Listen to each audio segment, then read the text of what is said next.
મહેસાણાની homeopathic કોલેજમાં અભ્યાસ કરતી ગુરુ બ્રાહ્મણ સમાજની દીકરી ઉર્વશીએ માનસિક ત્રાસથી આપઘાત કરી જીવન ટૂંકાવી લીધું।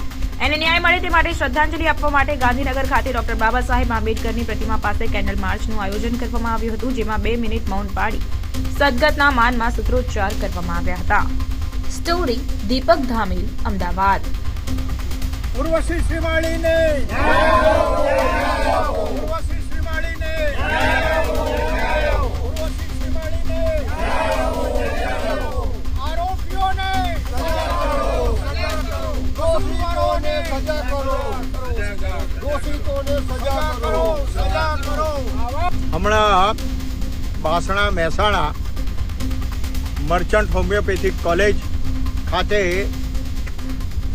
એક ગોઝારી ઘટના બની છે।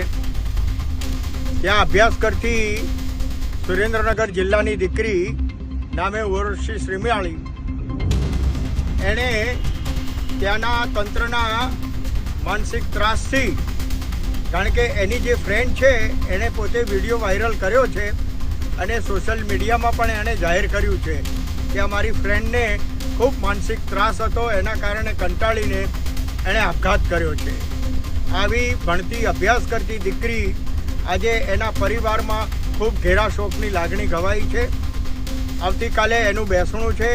એના સંદર્ભમાં આજે ગાંધીનગરની અનેક સંસ્થાઓ, એમાં ખાસ કરીને પાટનગર ગુરુ બ્રાહ્મણ વિકાસ, પછી દલિત અધિકાર સંઘ ગાંધીનગર જિલ્લો શહેર અને ડૉક્ટર આંબેડકર જન્મજયંતિ મહોત્સવ સમિતિ, આ ત્રણેયના સંયુક્ત ઉપક્રમે અને મહાલક્ષ્મી ક્રેડિટ સોસાયટી અને અમારા આદિજાતિ મિત્ર મંડળ, આ બધાના સંયુક્ત ઉપક્રમે આજે અહીંયા કેન્ડલ માર્ચનું આયોજન કરવામાં આવ્યું છે અને એ ઉર્વશી શ્રીમાળીને શ્રદ્ધાંજલિ આપવા માટે આજે બધા એકત્રિત થયા છે।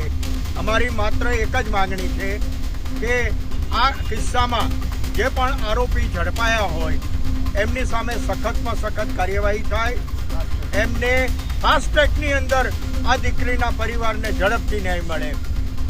એટલું જ નહીં, પણ એના માટે જે ખાસ પ્રકારના સિનિયર વકીલો હોય એ વકીલોને પણ રોકવામાં આવે અને આવા બનાવો ભવિષ્યમાં ન બને એના માટેના સખતમાં સખત પગલાં પણ લેવાય, તકેદારી પણ લેવાય અને દીકરીઓને ન્યાય મળે, એના માટે આ ગાંધીનગર ખાતે આ કેન્ડલ માર્ચનું આયોજન કરવામાં આવ્યું છે અને શ્રદ્ધાંજલિ અર્પણ કરવામાં આવી છે।